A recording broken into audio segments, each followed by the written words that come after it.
నమస్కారం, Ahalya TV news కి స్వాగతం. ముందుగా ముఖ్యాంశాలు.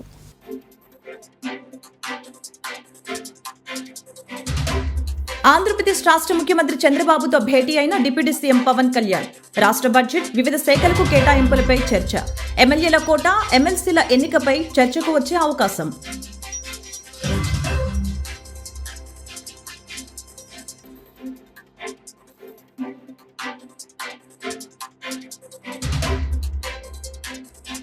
వైఎస్ఆర్సీపీపై తీవ్రస్థాయిలో ధ్వజమెత్తిన ఏపీ హోంమంత్రి వంగల్పూడి అనిత. దిశ చట్టం చట్టబద్ధత కల్పించారా లేదా గుండెలపై చేవేసుకుని చెప్పాలన్న హోంమంత్రి.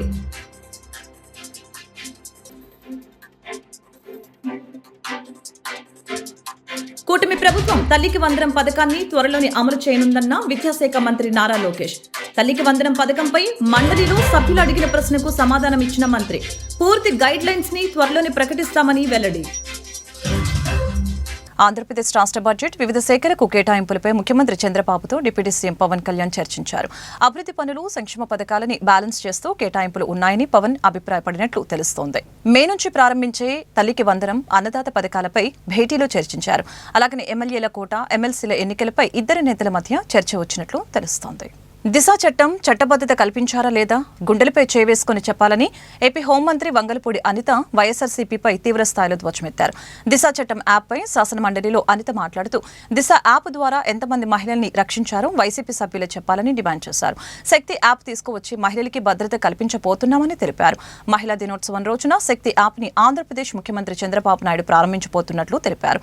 మహిళల భద్రతపై కట్టుదిట్టమైన చర్యలు తీసుకుంటున్నామని, విమెన్ సేఫ్టీ వింగ్ ఏర్పాటు చేసేందుకు సీఎం అంగీకరించారని వెల్లడించారు.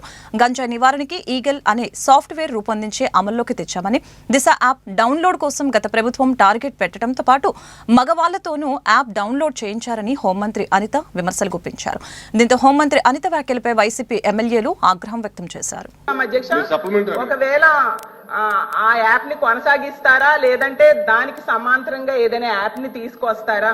ఎందుకంటే ఆ యాప్ ఉంటే మాత్రం ఖచ్చితంగా మహిళలకి ఎంతో ఉపయోగపడుతుంది అధ్యక్ష. అందుకు మంత్రి గారు దాని మీద సమాధానం చెప్పాల్సిందిగా అడుగుతున్నాను అధ్యక్ష. గౌరవ సభ్యురాలు అడిగిన క్వశ్చన్కి అధ్యక్ష, ఈరోజు చూసుకుంటే అధ్యక్ష, నేటి సమాజంలో జనాభా ప్రాతిపదికన కూడా చూసుకున్న పురుషుల కన్నా ఎక్కువగా స్త్రీల సంఖ్య కూడా మనకు కనిపిస్తుంది అధ్యక్ష. ఇటువంటి స్త్రీల సంఖ్య ఎక్కువగా ఉన్న విద్యార్థికులు అయినప్పటికీ కూడా ఎక్కడికైనా బయటకు వెళ్ళి వాళ్ళు ఉద్యోగాలు చేసుకోవాలన్నా, వాళ్ళ పనిలో ముందుకెళ్లాలన్నా, వ్యాపారాలు చేసుకోవాలన్నా కూడా అధ్యక్ష ఎక్కడో ఒక చిన్న ఆటంకం అయితే కనిపిస్తుంది అధ్యక్ష. ఏదో ఒక రకంగా ఎక్కడైనా చిన్న లైంగిక వేధింపులు జరగడం కానీ, వాళ్ళ మీద టార్గెటెడ్ గా వాళ్ళని ఇబ్బంది పెట్టడం కానీ, వాళ్ళని హ్యూమిలేట్ చేయడం కానీ, వాళ్ళు ఎదుగుదలని కూడా కొన్ని సందర్భాల్లో సమాజంలో కొంతమంది చూడలేని పరిస్థితులు వాళ్ళని ఇబ్బందులు పెట్టే పరిస్థితులు ఉన్నాయి అధ్యక్ష. దీని నేపథ్యంలో ఇందాకే సభ్యురాలు ఒక మాట చెప్పి, రాజకీయాలకు అతీతంగా చూసుకోవాల్సిన బాధ్యత కూడా అందరి మీద ఉంది అధ్యక్ష. కంపల్సరీగా రాజకీయాలకు అతీతంగా చూసుకోవాలని ఒకే ఒక ఉద్దేశంతో ఈ రోజు రాష్ట్ర గవర్నమెంట్ కానీ, కేంద్ర గవర్నమెంట్ కానీ ఈ రోజు దీని మీద ప్రత్యేకమైన దృష్టి కూడా ఏర్పాటు చేయడం జరిగింది అధ్యక్ష. దాంట్లోనే చాలా క్లియర్ గా చెప్పాం అధ్యక్ష, మహిళల భద్రత విషయంలో. అంటే ఇప్పుడు మహిళలు ఎక్కడికైతే ఈ రోజు మహిళ బయటకు వచ్చి చదువుకొని బయటకు వచ్చి ఉద్యోగం చేయటం వరకు ఒక ఎత్తు అయితే, ఆ ఉద్యోగాన్ని సమర్థవంతంగా నిర్వహించడం, క్షేమంగా మార్నింగ్ బయటకు వెళ్ళి మళ్ళీ ఈవినింగ్ ఇంటికి రావడం వరకు కూడా క్షేమంగా రావడం అనేది ఒక ఎత్తు అయిపోయింది అధ్యక్ష. అంటే వాళ్ళు పనిచేసే ప్రదేశాల్లోనే ఉన్న సిచ్యువేషన్స్ అవునాయండి, వాళ్ళు ఉన్న ప్రదేశాల్లో భద్రత విషయంలో అవునాయండి, వాళ్ళకి ఎక్కడా కూడా ఇబ్బందికరంగా సురక్షితమైన ప్రదేశాల్లో వాళ్ళు ఉద్యోగం కల్పించే బాధ్యత కూడా గవర్నమెంట్ తీసుకోవాలి. ఈ రోజు గవర్నమెంట్ కూడా తీసుకుంటుంది అధ్యక్ష. 2013 ఇందాకే చెప్పాను అధ్యక్ష, పోస్ట్ చట్టం ప్రకారం అధ్యక్ష అంతర్గత కమిటీలు, అదేవిధంగా లోకల్ కమిటీలు కూడా ఏర్పాటు చేసుకోవడం జరుగుతుంది అధ్యక్ష. దీని మీద అవగాహన కూడా పెంచాలి అధ్యక్ష. ఎందుకంటే పర్టికులర్ గా చెప్తున్నాను, చాలా మందికి ఈ విషయంలో తెలియదు అధ్యక్ష. ముఖ్యంగా ఆడపిల్లలు బయటకు వచ్చి ఉద్యోగాలు చేస్తుంటేనే రకరకాలుగా మాటలు పడే పరిస్థితుల్లో తీరా ఉద్యోగానికి వెళ్ళిన తర్వాత కూడా అక్కడ వాళ్ళు పడే వేధింపుల గురించి బయటికి చెప్పుకోలేక, దీని అన్నింటినీ కూడా పోలీస్ డిపార్ట్మెంట్ వాళ్ళకి వెళ్ళి చెప్పుకోలేక, పోలీస్ స్టేషన్కి వెళ్తే ఏదో కొంచెం ఇబ్బంది పడే పరిస్థితులు, ఇలాంటి సిచ్యువేషన్స్ లో వాళ్ళు ఎవరు కూడా బయటపడే పరిస్థితులు కనిపించట్లే.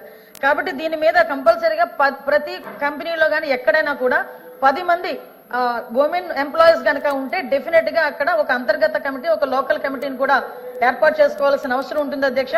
దానికి కూడా సభ్యుల కింద అందులోని బాగా చదువుకున్న ఒక ఎంప్లాయీని చైర్మన్ కింద ఏర్పాటు చేసుకోవడం, అదేవిధంగా ఎన్జిఓస్ ని ఇందులో ఇన్వాల్వ్ చేయడం, ఒక లీగల్ టీమ్ ని కూడా అంటే లీగల్ గా కొంచెం అవగాహన ఉన్న వాళ్ళు అందులో కమిటీల కింద ఏర్పాటు చేసుకోవడం ఒక కమిటీ అధ్యక్ష, అంతర్గత కమిటీ, అదేవిధంగా లోకల్ కమిటీలో కూడా అధ్యక్ష, ఎవరైతే కంపెనీల్లో పనిచేస్తున్నారో ఆ కంపెనీ ఓనర్ ఒకరిని నామినేట్ చేయొచ్చు అధ్యక్ష. ఈ రకంగా అక్కడ కమిటీలు ఏర్పాటు చేసుకోవడం. ఇంకొకటి ఏంటంటే, ఎవరైనా మా మీద లైంగిక వేధింపులు జరిగినాయి, మమ్మల్ని ఇబ్బంది పెడుతున్నారు అన్న విషయాన్ని ఎవరైనా వచ్చి కంప్లైంట్ చేస్తే కంప్లైంట్ వాళ్ళు ఇచ్చిన తర్వాత కౌన్సిలింగ్ నిర్వహిస్తారు అధ్యక్ష. కౌన్సిలింగ్ నిర్వహించి కౌన్సిలింగ్ లో కూడా వాళ్ళు కంపల్సరీగా అవతల వాళ్ళు తప్పు చేశారని నిర్ధారణగా కమిటీ వచ్చిన వెంటనే ప్రైమ్ ఆఫ్ అఫెన్స్ కింద కంపల్సరీగా నియర్ బై ఉన్న పోలీస్ స్టేషన్ కి వాళ్ళు కంప్లైంట్ ఇచ్చి తద్వారా వాళ్ళని ఫర్దర్ గా వాళ్ళ నేరం నిరూపితం అయిన తర్వాత ఉద్యోగం నుంచి తొలగించడం కానీ, అమ్మాయికి న్యాయం చేయడం కానీ, ఈ రకంగా ప్రొసీజర్ ఉంటుంది అధ్యక్ష. కూటమి ప్రభుత్వం తల్లికి వందనం పథకాన్ని త్వరలోనే అమలు చేయనుందని, ఇందుకు సంబంధించిన గైడ్ లైన్స్ ని త్వరలోనే ప్రకటిస్తామని విద్యా ఐటీ శాఖల మంత్రి నారా లోకేష్ వెల్లడించారు. తల్లికి వందనం పథకంపై మండలిలో సభ్యులు అడిగిన ప్రశ్నకు మంత్రి సమాధానమిచ్చారు. ఈ పథకానికి బడ్జెట్ 2025-26లో 9,407 కోట్లు కేటాయించినట్లు మంత్రి తెలియజేశారు. మొదటి ప్రశ్నకి సమాధానం అవునండి. రెండో మూడో ప్రశ్నకి సమాధానం మెగా డిఎస్సి నోటిఫికేషన్ త్వరలో జారీ చేస్తా అధ్యక్ష. ప్రతిపక్ష పార్టీకి చెందిన నాయకులకి ఇక్కడ ఓపిక లేదు కనుక ఒక విషయం చాలా స్పష్టంగా చెప్పదలుచుకుని, ఎందుకంటే నిరుద్యోగ యువకులందరూ ఆశతో మమ్మల్ని చూస్తున్నారు. వాళ్ళందరికీ నేను సమాధానం చెప్పాల్సిన అవసరం ఉంది అధ్యక్ష. నిరుద్యోగం మీద ఆయన మాట్లాడుతున్నారు. కూర్చోండి, మీరు కూర్చొని వినండి. డిఎస్సి విషయం నేను చెప్తున్నాను, మీరు ప్రశ్న సమాధానం చెప్తున్నారు. 1 minute సార్. ఇప్పుడు మీరు ఏదైతే నిరుద్యోగుల గురించి అడుగుతున్నారో దాని మీద కన్సర్న్ మినిస్టర్ గారు మాట్లాడుతుంటే మీరు కూర్చుని వినాలి కదా. అన్నాను. ఇప్పుడు మీకు ఏం కావాలి? కాదండి, అదే విషయం చెప్తున్నారు.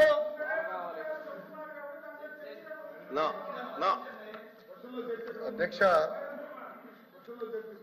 డిఎస్సి అనేది మీరు ఒక్కసారిగా చూస్తే గత ప్రభుత్వం ఒక్కసారి కూడా 5 సంవత్సరాల్లో ఒక్క డిఎస్సి కూడా వేయలేదు.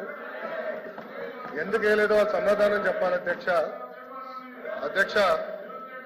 డిఎస్సి విషయంలో ఒకసారి చూస్తే అధ్యక్ష, ఉపాధ్యాయుల నియామకంలో ఇప్పటికీ 1994 చూస్తే అధ్యక్ష 2,60,194 పోస్టులు భర్తీ చేశాం అధ్యక్ష. దాంట్లో అధ్యక్ష తెలుగుదేశం పార్టీ అధికారంలో ఉన్నప్పుడు 1,80,272 పోస్టులు భర్తీ చేస్తాం జరిగింది అధ్యక్ష. అంటే 70% టీచర్ పోస్టుల నియామకం ఒక తెలుగుదేశం పార్టీ హయాంలో జరిగిందని గౌరవ సభ్యులు ముందర తెలుసుకోవాల్సిన అవసరం ఉంది అధ్యక్ష. మీరు చూస్తే గౌరవ ముఖ్యమంత్రి గారు కానివ్వండి, నేను కూడా మంత్రిగా బాధ్యతలు స్వీకరించినప్పుడు డిఎస్సి పైన తొలి సంతకం పెడతాం జరిగింది అధ్యక్ష. దాంట్లో భాగంగా 2/7/24కి టెట్ నిర్వహిస్తాం జరిగింది. 4,27,000 మంది అప్లై చేశారు. దాంట్లో 3,68,000 మంది అపియర్ అయ్యారు. 1,87,000 మంది క్వాలిఫై అయ్యారు అధ్యక్ష. మీరు చూస్తే 3/10/24 నుంచి 21/10/24 వరకు టెట్ కూడా పూర్తి చేస్తాం జరిగింది అధ్యక్ష. 1 మ్యాన్ కమిషన్ రిపోర్ట్ త్వరలో రాబోతుందని మేము భావిస్తున్నాం అధ్యక్ష. ఎట్టి పరిస్థితుల్లో మార్చి నెలలో డిఎస్సి నోటిఫికేషన్ ఇచ్చే బాధ్యత మన ప్రభుత్వం తీసుకుంటుందని నిరుద్యోగ యువకులకి ఈ సభ సాక్షిగా నేను హామీ ఇస్తాం జరుగుతుంది అధ్యక్ష. విచిత్రం ఏంటంటే నాకు వేసిన 2 ప్రశ్నలు ప్రతిపక్ష పార్టీలు, కానీ వాళ్ళు వేసిన ప్రశ్నల మీద చర్చించడానికి సిద్ధంగా లేకపోతే నిజంగానే చాలా చాలా బాధాకరం. ఇప్పుడన్నా వాస్తవాలు తెలుసుకోవాలని గౌరవ సభ్యులను కోరుతున్నా అధ్యక్ష. విద్యుత్ ఛార్జీల పెంపు పాపం మాజీ సీఎం జగన్మోహన్ రెడ్డిదేనని ఏపీ విద్యుత్ శాఖ మంత్రి గొట్టిపాటి రవి తెలిపారు. వైసీపీ అధికారంలో ఉన్నప్పుడు 9 సార్లు విద్యుత్ ఛార్జీలు పెంచారని విమర్శించారు. విద్యుత్ ఛార్జీలు వాళ్లే పెంచి వాళ్లే ధర్నాలు చేసి వాళ్లే ప్రశ్నించడం విడ్డూరంగా ఉందని తెలిపారు. నేను చెప్పింది అదే, ఫ్యూయల్ ఛార్జెస్ ఇందా చెప్పాను. 10,000 కోట్లు షార్ట్ టర్మ్ పర్చేజెస్ ద్వారా విపరీతంగా పవర్ షట్ డౌన్ చేసి మనకు ఉత్పత్తి అయ్యే సోలార్ విండ్ని షట్ డౌన్ చేసి కక్షపూరితంగా బయట విపరీతంగా పవర్ పర్చేసెస్ చేయడం వల్ల విపరీతంగా ఛార్జీలు చేసి ప్రజల మీద 9 సార్లు భారం వేశారు. మేమైతే కరెంటు ఛార్జీలు పెంచలేదు. వీళ్ళు 2022-23 పెంచిన ఛార్జెస్ 22, 23, 24 పెంచిన ఛార్జెస్ ఇవాళ ప్రజల మీద భారం పడింది. ఇది మేము పెంచింది కాదు, ముమ్మాటికి సభ ద్వారా మీకు తెలియజేస్తానని, ప్రజలకు తెలియజేస్తానని గత అసెంబ్లీలో కూడా చెప్పాను, ఇప్పుడు కూడా చెప్తున్నాను. ఈ ప్రశ్న వేసే అర్హత మీకు లేదు, ఈ ప్రశ్న వేసే అర్హత లేదు. నేను మొన్న కూడా చెప్పాను, మీరు పెంచిన విద్యుత్ ఛార్జీలకి మీరే ధర్నా పిలిపెట్టడం ఇది విచిత్రమైన సంఘటన. అడిగారు, దాన్ని కూడా ముమ్మాటికి మేము ఒక మాట చెప్తున్నాం సార్. విద్యుత్ ఛార్జీలు ఈ ప్రభుత్వం పెంచబోదు, ఈ ప్రభుత్వం దానికి కట్టుబడి ఉంది. మీరు పదే పదే సత్యదూరమైన మాటలు చెప్పి ప్రజల్ని మేమేదో విద్యుత్ ఛార్జీలు పెంచామనే సత్యదూరమైన మాటలు ప్రజల్లోకి తీసుకెళ్లే ప్రయత్నం గత కౌన్సిల్లో కూడా చేశారు, మళ్ళీ ఇప్పుడు చేశారు. ప్రపంచంలో ఎక్కడ లేని విధంగా వీళ్ళు పెంచిన విద్యుత్ ఛార్జీలకి వీళ్ళే ధర్నాకి పిలుపునివ్వటం, అదేవిధంగా వీళ్ళు పెంచిన విద్యుత్ ఛార్జీలకి వీళ్ళే క్వశ్చన్ వేయటం అనేది ఇదే ప్రక్రియ కొనసాగుతుంది. ప్రజల్ని తప్పుదాగే ప్రయత్నం చేస్తా ఉన్నారు. సార్ మీరు ఒకసారి వాస్తవాల్లోకి వెళ్తే మీరు చూడండి సార్, 2022-23లో వీళ్ళు 8,113 కోట్ల రూపాయలు విద్యుత్ ఛార్జీలు పెంచి అప్పుడు ఈఆర్సీకి పంపించిన తర్వాత ఈఆర్సీ 3 నెలల్లో దాన్ని ప్రజల్లోకి తీసుకెళ్లాల్సిన దాన్ని తీసుకెళ్లకుండా 1 సంవత్సరం 8 నెలల పాటు పక్కన పెట్టి తర్వాత ప్రభుత్వమైన భారం వేసే ప్రయత్నం చేసింది. అదేవిధంగా 2023-24లో కూడా 11,000 కోట్ల రూపాయలు మళ్ళీ ఈఆర్సీకి పంపించారు. 9,400 కోట్ల రూపాయలు భారం వేసి మొత్తం 15,000 కోట్ల రూపాయలు భారం అంతా కూడా 2022-23, 23-24 వేసిన భారమే అని చెప్పి మీ ద్వారా సభ్యులకు కూడా తెలియజేస్తా ఉన్నాను. ఇందాక రవిబాబు గారు అంటా ఉన్నారు, మేము విండు సోలార్ ద్వారా ప్రజలకి మభ్య పెట్టాం. మేము ఎప్పుడు కూడా మభ్య పెట్టలేదు సార్. గతంలో 2014-19 ఉన్నప్పుడు ఈ రాష్ట్రంలో ఎక్కడ లేని విధంగా 7,000 మెగావాట్లు విద్యుత్ ఉత్పత్తి తీసుకొచ్చాం. తర్వాత ఇలా ప్రభుత్వం వచ్చిన తర్వాత పీపీఎల్ రద్దు చేయటం, వాళ్ళని ఇబ్బంది పెట్టడం, విదేశీ ప్రతినిధుల చేత తిట్లు తినటం, ఈ రాష్ట్రానికి రావాల్సిన ఇన్వెస్టర్ని తరిమి కొట్టడం, రకరకాల కార్యక్రమాలు చేసి విద్యుత్ వ్యవస్థలను అన్నింటినీ కూడా సర్వనాశనం చేసి వాళ్ళు ఇక్కడికి వచ్చేసి సత్యదూరమైన మాటలు చెప్పి ప్రజలని నమ్మించే ప్రయత్నం చేస్తున్నారని చెప్పి కూడా మీకు చెప్తా ఉన్నాను సార్. అదేవిధంగా ఒకసారి చూడండి సార్,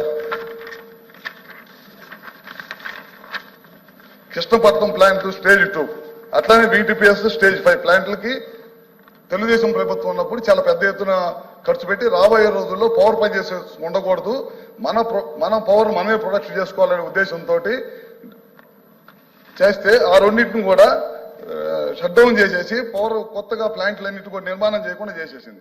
అదేవిధంగా పోలవరం ప్రాజెక్టు దాదాపు 900 మెగావాట్లు వచ్చే ప్లాంట్ ని 70% పూర్తయిన పోలవరం ప్రాజెక్ట్ ని అదేవిధంగా ఆ ప్లాంట్ కూడా అట్లానే వదిలేసింది అనమాట. దాదాపు విద్యుత్ సంస్థలకు సంబంధించిన డబ్బులన్నింటిని కూడా బెవరేజ్ కార్పొరేషన్ కి మళ్లీ చిన్న కార్యక్రమం చేసింది. ఇట్లాంటి 1 కాదు 2 కాదు అన్ని కార్యక్రమాలు చేసి విద్యుత్ వ్యవస్థను అన్నింటి కూడా సర్వనాశనం చేసిన విషయాన్ని మీరు ఒకసారి గమనిస్తాం సార్. ఈ ప్రభుత్వం అధికారంలోకి వచ్చిన తర్వాత పూర్వవైభవం తీసుకురావాలనే ఉద్దేశంతో ఎక్కడ కూడా ప్రజల మీద భారం పడకుండా ఉండాలనే దానికోసం విద్యుత్ కొనుగోలు గతంలో 9 నుంచి 10,000 కోట్ల రూపాయలు ఇవన్నీ షట్ డౌన్ చేసిందే కాకుండా 10,000 కోట్ల రూపాయలు ఖర్చు పెట్టారు ఓన్లీ విద్యుత్ కొనుగోలు మీద, షార్ట్ టర్మ్ పవర్ పర్చేజెస్ మీద. మా ప్రభుత్వం అధికారంలోకి వచ్చిన సంవత్సరంలోనే ఈ 10 నెలల్లోనే 60% విద్యుత్ కొనుగోలు తగ్గించేసి మన జెన్కోని కానీ వీటిని కానీ సమర్థవంతంగా నడిపి ఎక్కలేని విధంగా ఈ 3 నెలల్లో ఎక్కలేని విధంగా పవర్ ప్రొడక్షన్ చేసిన సంగతి వాస్తవం అని చెప్పి కూడా మీ ద్వారా తెలియజేస్తా ఉన్నాను. అదేవిధంగా తయారైన విద్యుత్ వేస్ట్ కాకుండా కేంద్ర ప్రభుత్వ సహాయ సహకారాలతోటి బ్యాటరీ స్టోరేజ్ కూడా తీసుకొని త్వరలోనే స్టార్ట్ చేయబోతున్నాం. టెండర్లు కూడా పిలిచాం, త్వరలోనే స్టార్ట్ చేయబోతున్నాం. ఇదే విధంగా ఇందాక అన్నట్టు విండ్ కానీ సోలార్ కానీ పిఎం కుసుమ్ వీళ్ళు వద్దని చెప్పి వెనక పంపించారు. పక్కనున్న మహారాష్ట్ర కానీ కర్ణాటక కానీ పిఎం కుసుమ్ తీసుకొని చాలా పెద్ద ఎత్తున పగలపూట రైతులకు 9 గంటల కరెంట్ ఇస్తా ఉంది. వీళ్ళు లెటర్ రాశారు కేంద్ర ప్రభుత్వాన్ని, మాకు అవసరం లేదని చెప్పి. ఇవాళ ముఖ్యమంత్రి గారు అధికారంలో చేపట్టిన తర్వాత కూటమి ప్రభుత్వం మేము అమ్మటే కేంద్రానికి లెటర్ రాసి మేము ఈ రాష్ట్ర ప్రభుత్వం పిఎం కుసుమ్ తీసుకుంటామని చెప్పి మొదటి విడతగా 1,00,000 కనెక్షన్లు తీసుకున్నాం. మళ్ళీ లెటర్లు రాసి 2,000 కనెక్షన్లు తీసుకున్నాం, 2 లక్షల కనెక్షన్లు తీసుకున్నాం. ఈ ప్రభుత్వం రైతులకి పగలపూట కరెంట్ ఇవ్వాలి, పొద్దునే 10 నుంచి సాయంత్రం దాకా 9 గంటల కరెంట్ ఇవ్వాలి, పిఎం కుసుమ్ తీసుకోవాలి, తద్వారా ప్రజలకు కరెంట్ ఇవ్వాలనే దానికోసం ఈ ప్రయత్నం చేస్తా ఉన్నాం. ఈ ప్రభుత్వం కట్టుబడి ఉంది, విద్యుత్ ఛార్జీలు పెంచలేదు, పెంచము. మీరు పెంచిన విద్యుత్ ఛార్జీలు మాత్రమే ప్రజల మీద భారం పడింది. ఇది ఇప్పుడు కాదు చెప్తాం, గతంలో కూడా చెప్పాము. ఇది పదే పదే చెప్తున్నాం. గత మా గవర్నమెంట్ అధికారం ఉన్నప్పుడు 14 to 18 ఒక్క రూపాయి కూడా పెంచలేదు.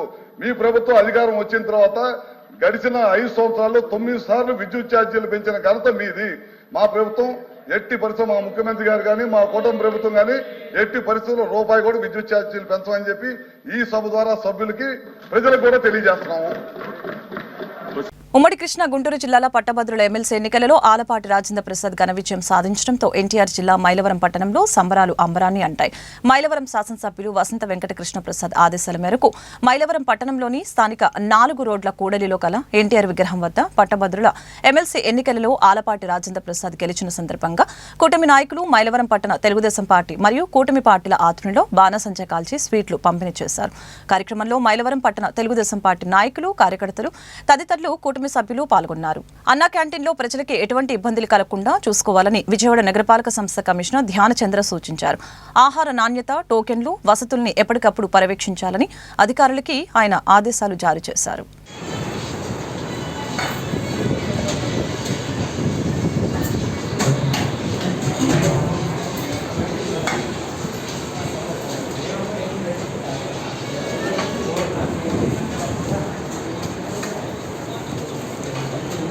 మానవ మనుగడకి కీలకమైన ప్రకృతి వ్యవసాయ ఉద్యమంలో ప్రతి ఒక్కరు కూడా భాగస్వాములు కావాలని జిల్లా కలెక్టర్ లక్ష్మీషా పిలుపునిచ్చారు.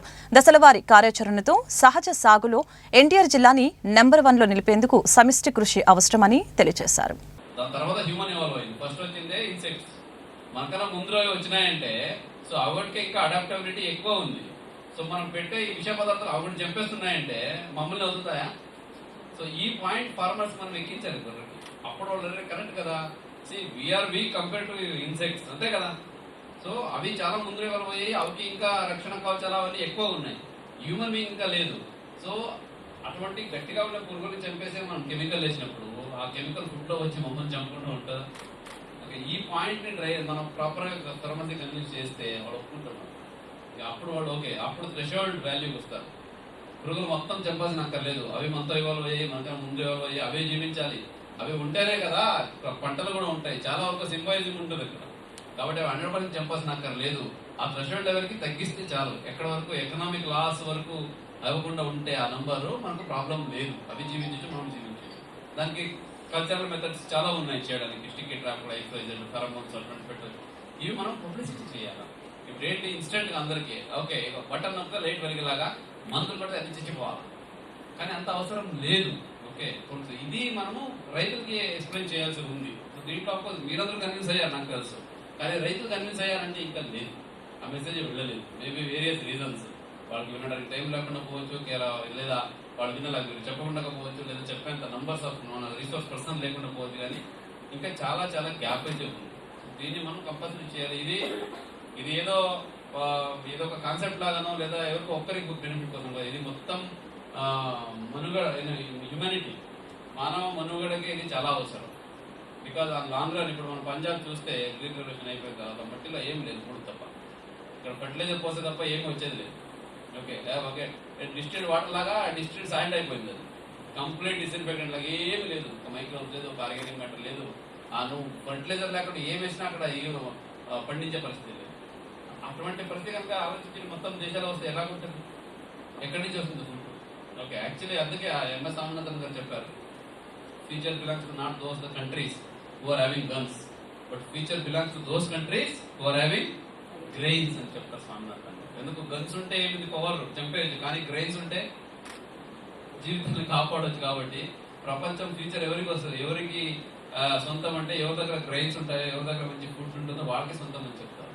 సో ఆ విషయంలో మనం ఎంతైతే డిఫెన్స్ మీద ఈ వెపన్స్ మీద దాని మీద కాదు, మనం యాక్చువల్లీ గ్రెయిన్స్ మీద ఇన్వెస్ట్ చేయాలి. ప్రతి ఊర్లో గ్రెయిన్ బ్యాక్ ఉండాలి. దాంట్లో అగైన్ న్యాచురల్గా ట్రెడిషనల్ గ్రెయిన్స్ ఇవన్నీ చేయాలని కాన్సెప్ట్ చెప్తుంటారు. సో ఇది అంటే లక్కే మన ట్రైబల్ ఏరియాలో ముఖ్యంగా చూసుకుంటే మన రాష్ట్రంలో కొంచెం ఇప్పటివరకు ఇంకా అన్డిస్టర్బ్డ్గా ఉంది, కానీ దాని ఇంపార్టెన్స్ తెలియదు, దానికి మార్కెట్ లింక్ లేదు. పాపం వాళ్ళు అంత చక్కగా పాటిస్తున్నారు, వాళ్ళు తింటున్నారు, కానీ వేరే వాళ్ళకి ఎలాగే వాళ్ళు తెలియట్లేదు. దాని బట్టి దళారులు మళ్ళీ ఎలా వాడుకుంటున్నారు, కానీ ఆ మార్కెటింగ్ లింక్ లేనప్పుడు ఆ మార్కెటింగ్ లింక్ ఎక్కడ వచ్చేది కూడా మనదే బాధ్యత.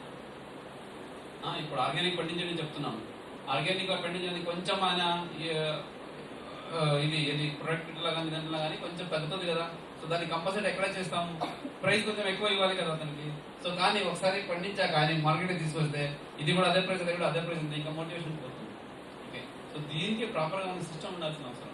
సో థ్యాంక్ఫుల్లీ మన రాష్ట్రంలో కూడా ఇప్పుడైతే 10 సూత్రాల్లో విజన్ 2047 ప్రోగ్రామ్ తీసుకొచ్చారో దాంట్లో ఆర్గానిక్ ఫార్మింగ్ అంటే న్యాచురల్ ఫార్మింగ్కి మంచి సపోర్ట్ ఇస్తుంది. అందుకే మీరు ఇప్పుడు ఇంతవరకు ఏదైతే మీకు ట్రైనింగ్లో ఈ వర్క్షాప్ జరిగి ఉన్నాయో, సో ఇక పైన మీ ఫీల్డ్లో ప్రజెన్స్, సో దీని ఇంపార్టెన్స్ చాలా ఉంటుందని మాత్రం దయచేసి అర్థం చేసుకోండి. 100% ఈచ్ వన్కి టార్గెట్ ఇవ్వడం జరుగుతుంది. సో ఎన్ని ఎకరాలు మీరు ఆర్గానిక్ ఫార్మింగ్ న్యాచురల్ ఫార్మింగ్ చేయించబోతున్నారు, ఎంతమంది ఫార్మర్స్ కన్విన్స్ చేశారు, అక్కడ ఏమైనా ఇబ్బందులు ఉన్నాయా, ఏమైనా సమస్యలు ఉన్నాయా, వాళ్ళకి ఏమైనా సపోర్ట్ కావాలా, ట్రైనింగ్ కావాలా, టెక్నికల్ ఇన్పుట్ కావాలా, ఏం కావాలని కూడా ఇవ్వడానికి గవర్నమెంట్ సిద్ధంగా ఉంటుంది. కాబట్టి మీరందరూ చాలా చాలా ఇంపార్టెంట్ రోల్ దీంట్లో ప్లే చేయాలి. మీ వరకు కన్విన్స్ అయ్యారు నాకు తెలుసు, లేకపోతే ఈ వర్క్షాప్ వచ్చేవాళ్ళు కాదు. కానీ తర్వాత ఫస్ట్ ఆఫ్ ఆల్ ఇప్పుడు మీ పేరెంట్స్ చేస్తున్నారా న్యాచురల్ ఫార్మింగ్, మీ చుట్టాలందరూ చేస్తున్నారా? సో అది ఫస్ట్ టైం. ఇప్పుడు మా చుట్టాలను మేము కన్విన్స్ చేయకపోతే ఇంక వేరే వాళ్ళు కన్విన్స్ చేస్తాను. ఓకేనా, అలాగే స్టార్ట్ అవ్వాలి. ఒక ఊర్లో 2-3 చేస్తే ఇంకా 10 మంది ఈజీగా వచ్చేస్తున్నారు. ఎందుకంటే ఆయన చేస్తున్నాడు బాగుంది కదా, మనము చేద్దాంలే. ఫైనల్లీ ఇదే కదా, కొంచెం లేట్గా ఎక్కిన తలకి మంచిది ఎక్కుతుంది, అంతవరకు ఓపిక మనకు ఉండాలి. ఓకే, సో నేను ఫస్ట్ చెప్పినట్టు మంచి కొంచెం స్లో టైం తీసుకుంటుంది, స్లోగా టేకప్ అవుతుంది.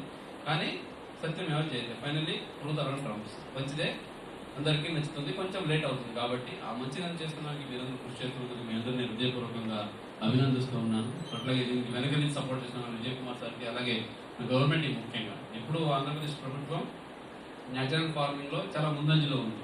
ఆ కాన్సెప్ట్ అయితే ఏంటి, ఇలా సపోర్ట్ చేసే దాంట్లో, ఇప్పటికే కేటాయించే దాంట్లో, మంచి ప్రోగ్రామ్ చేసే దాంట్లో ఏంటి, మన రైతు బజార్లో ఆర్గానిక్ ప్రొడ్యూసర్స్కి సపరేట్ కౌంటర్ పెట్టిందని కూడా మన రాష్ట్ర ప్రభుత్వం స్టార్ట్ చేసింది. ఓకే, అట్లాగే మన రాష్ట్ర ప్రభుత్వం కూడా మంచి సపోర్ట్ ఉంది కాబట్టి, సో మంచి టీం ఉన్నారు మీరందరూ కలిసి కాబట్టి, సో ఇక్కడే మనకు నిరూపించాలి, yes this is the best it can be done.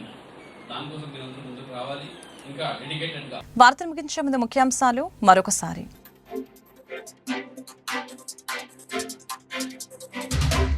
Andhra Pradesh రాష్ట్ర ముఖ్యమంత్రి చంద్రబాబుతో భేటీ అయిన డిప్యూటీ సీఎం పవన్ కళ్యాణ్. రాష్ట్ర బడ్జెట్ వివిధ శాఖలకు కేటాయింపులపై చర్చ. ఎమ్మెల్యేల కోటా, ఎమ్మెల్సీల ఎన్నికపై చర్చకు వచ్చే అవకాశం.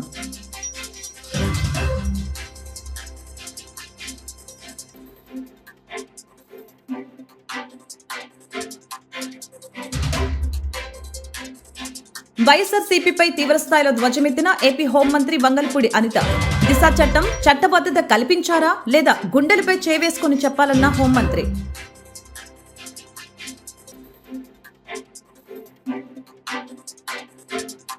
కూటమి ప్రభుత్వం తల్లికి వందనం పథకాన్ని త్వరలోనే అమలు చేయనుందన్న విద్యాశాఖ మంత్రి నారా లోకేష్.